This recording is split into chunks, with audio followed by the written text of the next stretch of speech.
Welcome into the Action Network podcast presented by BetMGM. We're here for a UFC betting preview. Sean Zerillo, Billy Ward standing by. I'm Brendan Glasheen. We've got a big boxing matchup this weekend. So we figured before we get to the UFC Vegas 92 card, some of the prelims and the main card, we are welcoming in a special guest. We're phoning a friend, Brian Fonseca. You've heard his work covering basketball at Action, also dabbles in boxing. Brian, thanks for being here. Tyson Fury and Oleksandr Usyk squaring off in a must-see boxing match on Saturday. So we had to get your special expert takes here on this particular matchup. For the people at home that might be tuning in to this boxing matchup, where would you suggest to go from a betting standpoint? Oh, we're doing predictions right off the bat. Is that what we're doing? Well, how here? would you bet it? Is the question. I mean, I've already played multiple bets on this card. I have one with Tyson Fury winning by decision. That was at one prominent sports book at plus 220 earlier this week. It's probably around the same sort of area right now. I was a little surprised at that, but then again, this is actually the rare high profile 50-50 boxing match. And sometimes you get really good value on those because it's hard to pick a winner. This is one of those examples. So I have Tyson Fury plus 220 to win by decision. I have over half a knockdown in this fight. I don't think there's going to be a knockout, but I do think in heavyweight boxing, yes, there can be knockdowns. Tyson Fury in particular has been dropped 7 times in his career. 7, including the Francis Ngannou one, 4 to Deontay Wilder, 1 to Steve Cunningham, former cruiserweight champion like Oleksandr Usyk, so that should be noted. And then I also sprinkled on a draw at plus 1400 because when it's this close, you kind of have to do that. Plus 1400, like a small, may have been a third of a unit. Like it was a tiny play, but still like plus 1400 on a draw 50-50 fight. Like I think that's something you automatically have to look at in this type of situation. And do you have a prediction before we say goodbye to you? Yes. Well, go ahead. Here's the time to shine. I think Tyson Fury is going to win this fight. Listen, he's 6'9". He has a 7'1" reach, essentially. Oleksandr Usyk 6'3". His reach is not quite 7'1", probably 6'5" ish. I just think that if Oleksandr Usyk is going to win this fight, it's going to be on volume. He's a southpaw. He's great.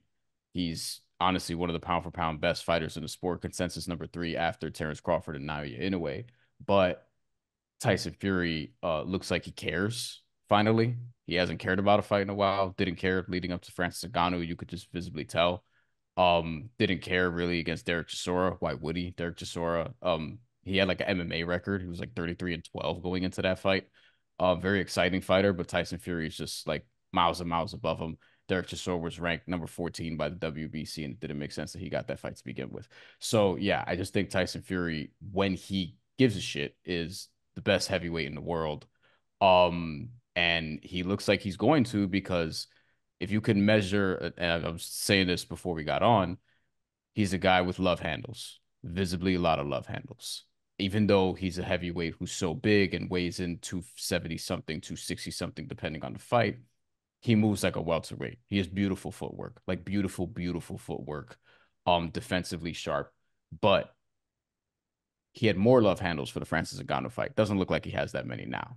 Like he looks like he did for some of the Deontay Wilder fights where he looked imposing and like one of the best heavyweights in the world. So there's just an easier pathway to get to him winning this fight because he can find the range early. He can keep Oleksandr Usyk at bay and sort of like actually hurt Oleksandr Usyk potentially to the body, which is one of the raps on him because he took a body shot from Danny Dubois that they counted as a low blow. That's very controversial from last year. So I think Tyson Fury is going to look to expose that as well. There's hope in the world for people that have love handles, thanks to Tyson Fury.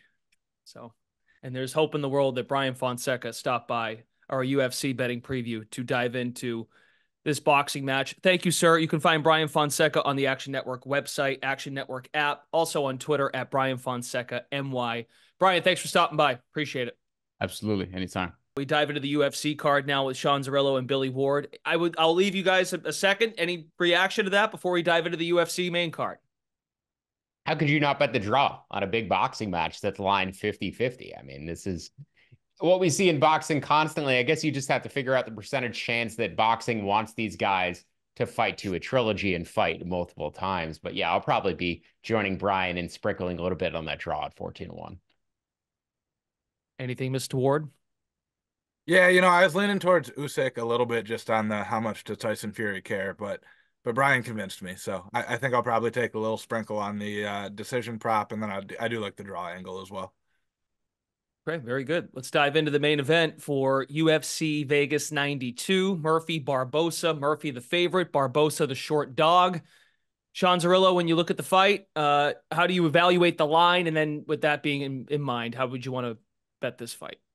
I think I'm going to live bet this one. This is a pretty similar dynamic to Barboza's last matchup against Sadiq Yusuff, which was a main event in the Apex, and Barboza got clipped early. Yusuff almost finished him, but then didn't have the cardio to maintain that fighting style across 25 minutes. And ultimately, once they got into extended striking exchanges, Edson proved that he was the more technical and more well-rounded fighter. So curious to see if Murphy's able to hurt him early. And as a result, I don't want to really have anything on Barboza pre-fight, but live after round one, as the athleticism gap starts to close between these two fighters, I absolutely want to take some of Barboza's side, and particularly after he's out of his likeliest round where he's going to get finished in round 1-2.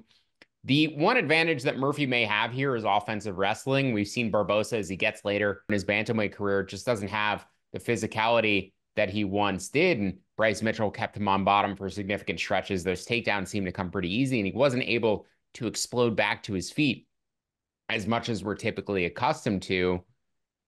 Barboza has good takedown defense throughout his career, 75%, but I do think there's the possibility that Murphy, as the younger, more athletic fighter, can get those takedowns and then potentially keep Edson on the ground. So that's where his one advantage is. But in terms of striking fight over 25 minutes, how often those takedowns are going to come from Murphy.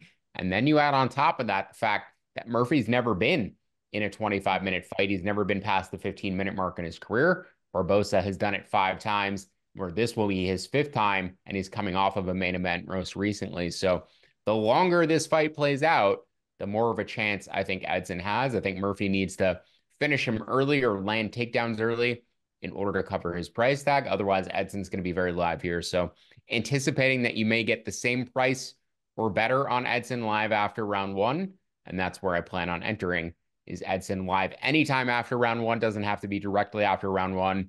Could be 1-1 headed into round 3. I'd be happy to enter there too, but live anytime after round 1 on Barboza. Billy, you have similar feelings on Barboza, and you even wrote it in your Action Network UFC Luck ratings, available right now in the app, also actionnetwork.com, to keep an eye on Barboza, and that's exactly what you're going to do. Yeah, and this is one where I think if it was about 5 months and 18 days ago, I would probably blindly side with the younger fighter here because, Murphy's undefeated, younger, up and coming. We have seen in this post-USADA era quite the resurgence from some of these older guys, especially even the last few cards. We saw Jose Aldo look like a new man. Derek Lewis looked great. There's probably particularly Brazilian fighters traditionally tend to benefit more from looser drug testing than fighters from other places. So that's part of my interest in Barboza. The other is, as Sean pointed out, Murphy has never been in a 5-round fight. I checked even his regional fights. He has some titles in smaller promotions, but they all seem to be 3-round fights scheduled, and most of them he won by stoppage anyway. So kind of the adage, if you don't know attribute X about a fighter, it's probably the safer bet that it's not a strength. It might not be a huge weakness, but we know how good Edson Barboza is down the stretch. We saw it against Yusuff in his last fight.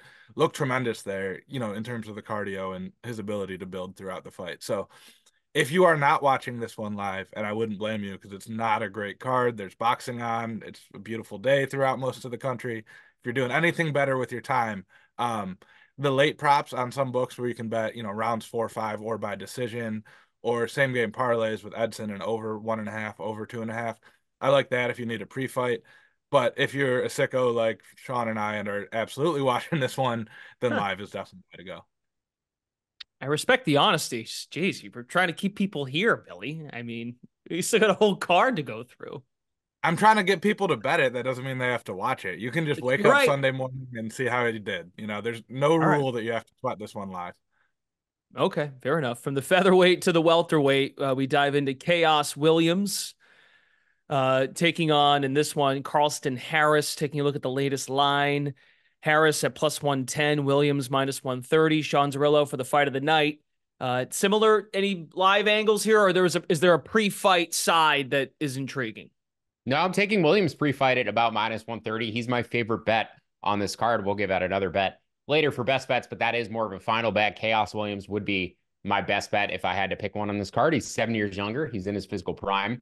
Carlston Harris is 36. He's far less durable than Chaos Williams. He does have the grappling upside in the fight, but I don't see him necessarily getting takedowns or controlling position for significant stretches. Williams is pretty good takedown defense. As I said, he's very physically strong. He has good first layer takedown defense. But even in his loss to Michel Pereira got him down twice, only controlled him for about a minute combined between those two takedowns. So has proven that even when you do take him down, he pops up pretty quickly. He's very, as I said, I'm going to reiterate it a third time, but he's very physically strong, and it's difficult to get him down, and it's difficult to keep him down, control him in the clinch, whatever you want to do to Chaos Williams that requires strength. It is very difficult to keep him in those positions. And then in terms of the striking, Harris can absolutely keep up in terms of volume, but Chaos is going to be landing the much more damaging and powerful shots. This is a guy who I think has gone from almost overrated to underrated during his UFC tenure. Came in, was getting those quick knockouts, seemed like he might be a little bit overrated, and then got extended out to decisions with guys like Randy Brown, and was very competitive even in his losses. He has a split loss to Michel Pereira, a very competitive loss to Randy Brown, where I believe he knocked Brown down in separate rounds. So Chaos Williams, a very dangerous fighter, has proven that that power, though, does carry not only for 3 rounds, but that he has the ability to put up volume with it as well. So if these two do extend, I think Williams is going to win on the damaging shots. I think Harris has a chance to potentially snatch up a submission. He has a very nice anaconda choke.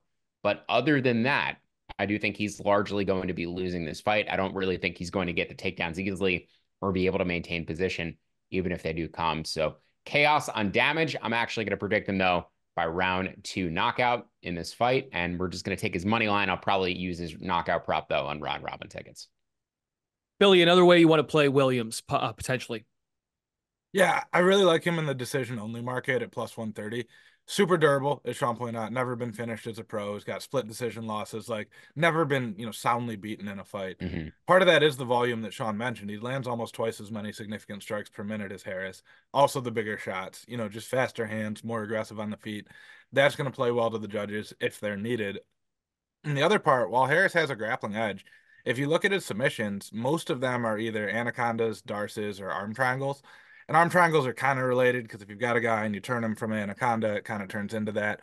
All of those rely on your opponent shooting or your opponent sticking his head forward and trying to grapple and you countering that. Chaos Williams not going to grapple. He has no interest in shooting here. He has no interest in trying to make this a ground fight. So that nullifies a lot of Harris's grappling game because his strength is, as we saw against Jeremiah Wells, waiting for you to shoot in, catching an arm, catching a head, waiting for you to make a silly mistake. That's not going to come up. I like KS to finish 2. I probably throw half a unit on his knockout just to hedge this a little bit.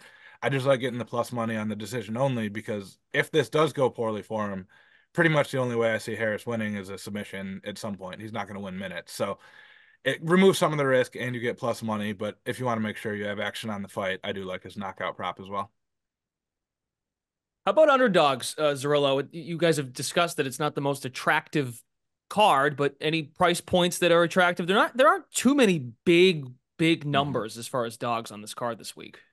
Taking Ariane Carnelossi at +185. This line is steamed up. She opened around +135. So we'll see if it ends up going closer to +200. But her opponent is an inch taller, 2-inch reach advantage. These fighters are the same age. Carnelossi, though, very physically strong.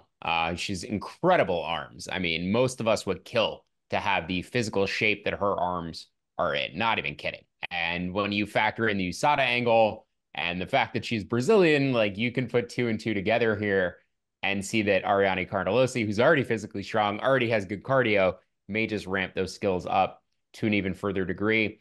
Now, her big weakness is takedown defense, just defending takedowns at 8% in her UFC career. Got taken down 8 times by Lupita Godinez, but she did get up each and every one of those times. So she is very active in terms of trying to scramble off of her back.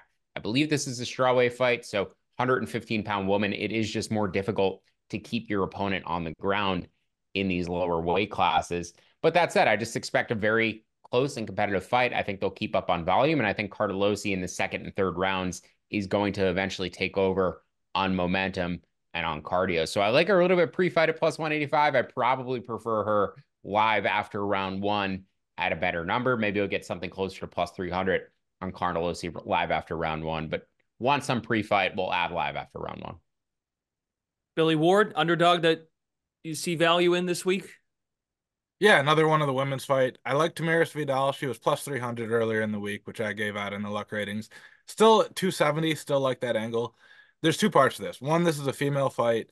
It's roughly even money to go to decision, so not one of those where we think it's almost certainly a decision. We're banking on the judges to get it wrong. With that said, 50-50 to go to a decision. We saw a couple real bad decisions last week. I had one go for me, one go against me, so call it even on my end, but that can certainly happen, especially in these lower level fights. But also, this fight's at 135. Melissa Gatto normally fights flyweight. She's coming in on kind of short notice here. She's 2-2 in the UFC, but not necessarily the most impressive wins from Gatto. Vidal only has 2 losses in her career. One was she was 20 years old, making her second fight against Carol Hossa, who had like 12 pro fights at that point. And the other was a split decision. So we haven't seen her get solidly, dominated or beaten that badly really at any point in her career. But again, we've got the short notice angle. We've got the size discrepancy. Vidal should be bigger and stronger. Gatto is the more skilled fighter, probably should win, but we never know when these fighters come in on short notice. Anthony Smith admitted in an interview a couple weeks ago, he's like, yeah, I wasn't trained until I got that call. I put in 6 days of a camp, and we never know what the case is. When you're getting plus 270 on someone, that's worth taking the risk just to see if Gatto is unprepared or the cardio's not there or she's a little bit softer, any of those issues. All right, there you go. 6-day camp. Did you ever have to do one of those things to ramp it up? Oh yeah, I took like all my fights were short notice at a certain point in there. When you're fighting lower levels, the skill discrepancy is pretty wide in both directions. I've had some where I was by far the worst fighter, some where I was by far the better. Where that camp doesn't make that big of a difference, you're kind of going to win right away or lose right away, no matter what. At this level, though, the best UFC fighter is not that different from the worst UFC fighter, except maybe at heavyweight. And having that time to prepare and that time to get in shape and to get sharp makes a bigger difference when the margins are so thin than it does with like 2 guys fighting in a high school gym in rural Pennsylvania or whatever. I get your drift. Let's do props, then best bets, and we'll get out of here. Go ahead, Zerillo, for a prop that you're eyeing this week. Adrian Yanez minus 135 to win inside the distance. You could consider playing his knockout prop, but this guy's a BJJ black belt, and I expect him to find his first UFC submission at some point. He's facing an opponent in Benicio Salvador who's probably going to try to shoot on him.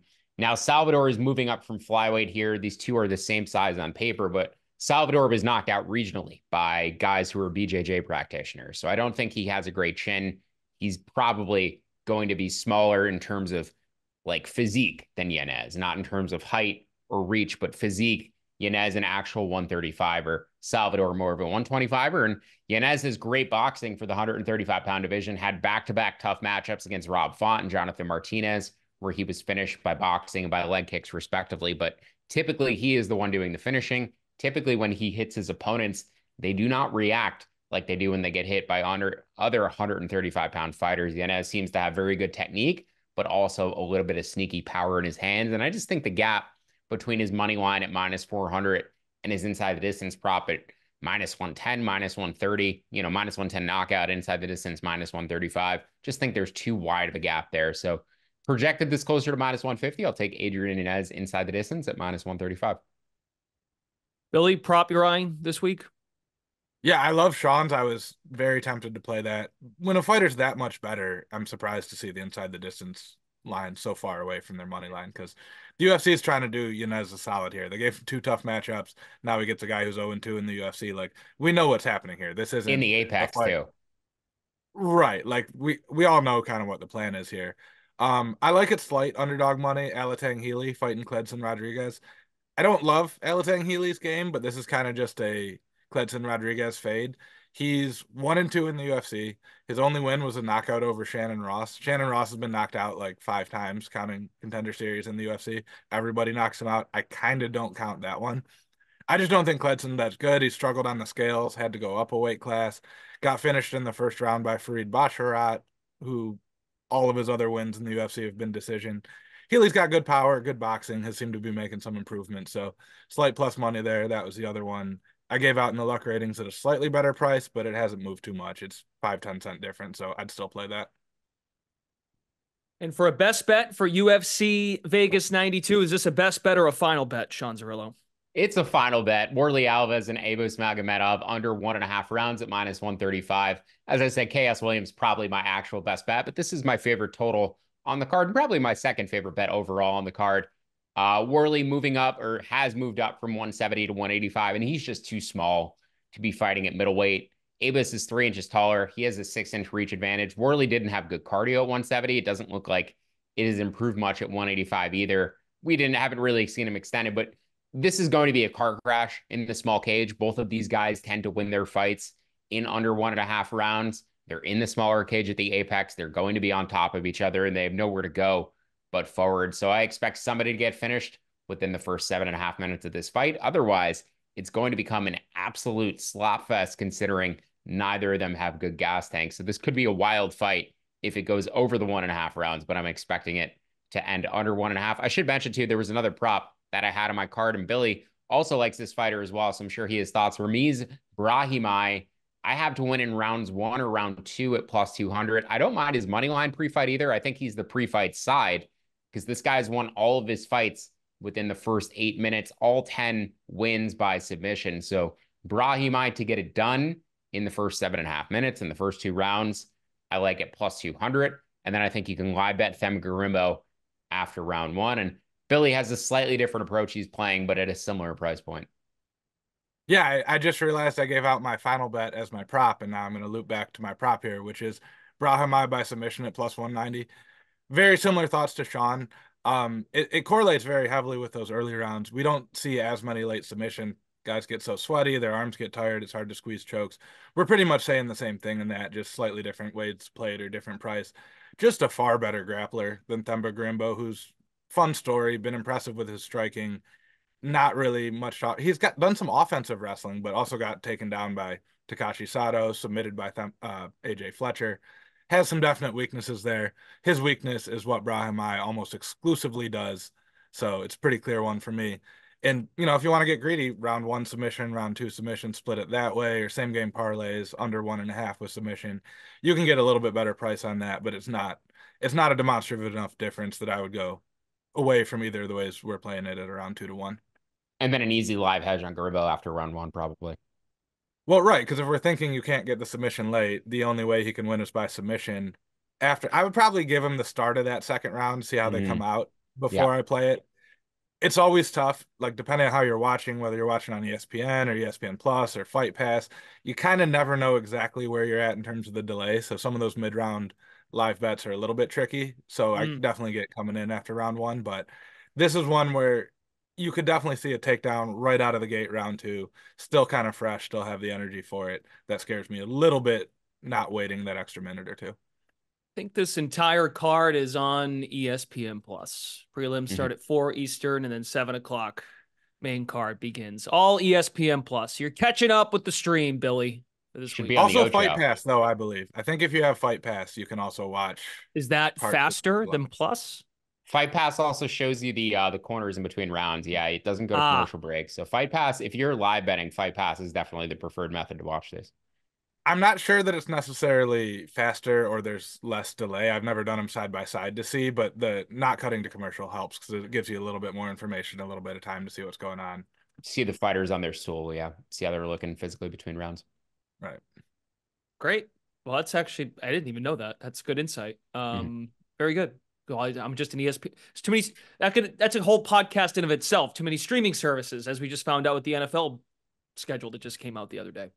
Just wait till this UFC broadcast deal with ESPN is up, and we have to have 9 different things to watch it. That's my actual best bet is that we're not going to be able to watch all the UFC in one place. Over under 8.5 services. Seems like they might go to Netflix. Trending towards Netflix. I can see that, but I don't think it'll be exclusively Netflix. It'll be Netflix, and then you got to have something else for the crappy Apex cards, and you know how they do. Fair. Well, I think it's helpful when we tell the audience where they can find this, especially a card like this, if they're looking for it this weekend. Thanks to Billy Ward, Sean Zerillo. Also, again, Brian Fonseca for his assessment of the big boxing match coming up this weekend as well. Find all three of those guys in the Action Network app, and also check out their content, Action Network website as well at actionnetwork.com. We're back next Friday. Thanks to all of you tuning in. Thanks for tuning in to our UFC betting preview presented by BetMGM. You all have a great weekend. Thanks for tuning in. Not back next Friday, for the record. No UFC next week. Never mind. Not back next Friday. You all have a great weekend, and we'll see you when we see you.